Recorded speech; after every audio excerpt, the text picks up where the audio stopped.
Hello. It can be difficult to think about after, in the midst of this global pandemic and the lockdown, but think about it we must, in order to begin the process of planning to live differently, to live better in the light of the lessons we need to learn. And that's the theme of the poem I'm going to read now. It's a longer poem than I usually read, and it's by this man, Edwin Muir, who was born in Orkney towards the end of the 19th century and died in 1959. So he saw World War One, World War Two, and lived long enough for the possibility that human beings would annihilate not just themselves but all of life on Earth in a nuclear conflagration. This poem is often in anthologies, and deservedly so.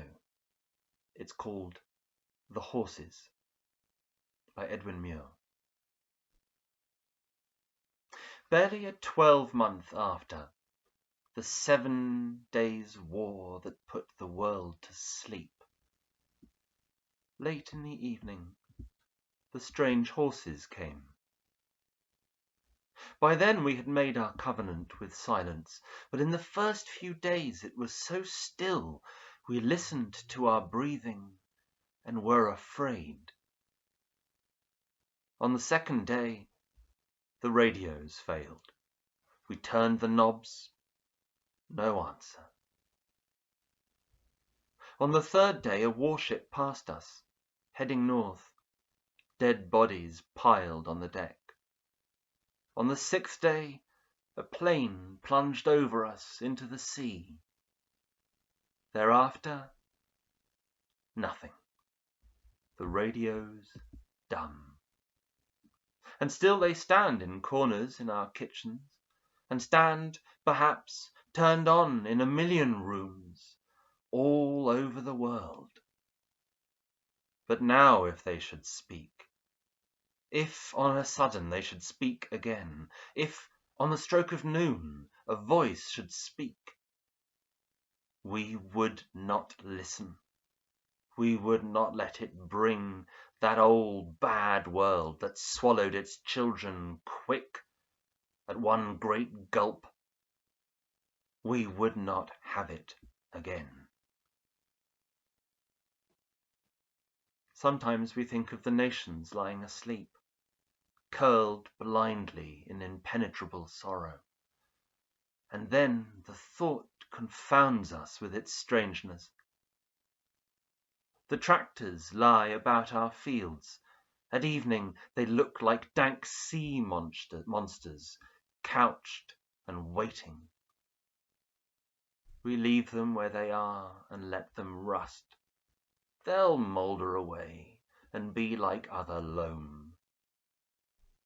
We make our oxen drag our rusty ploughs, long laid aside.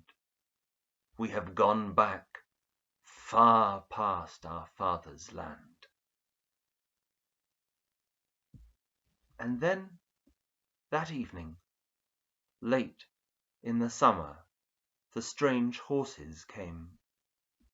We heard a distant tapping on the road, a deepening drumming.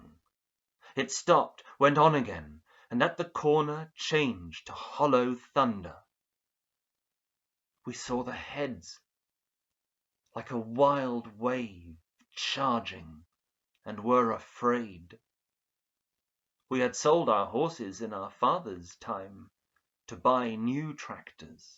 Now they were strange to us, as fabulous steeds set on an ancient shield, or illustrations in a book of knights.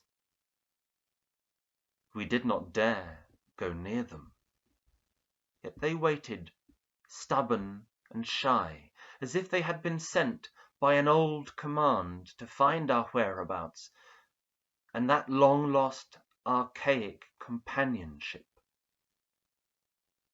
In the first moment we had never a thought that they were a creature to be owned and used.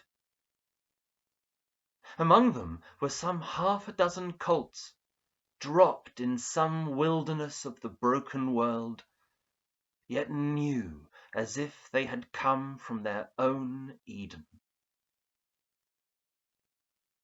Since then they have pulled our ploughs and borne our loads, but that free servitude can still pierce our hearts. Our life is changed. Their coming, our beginning.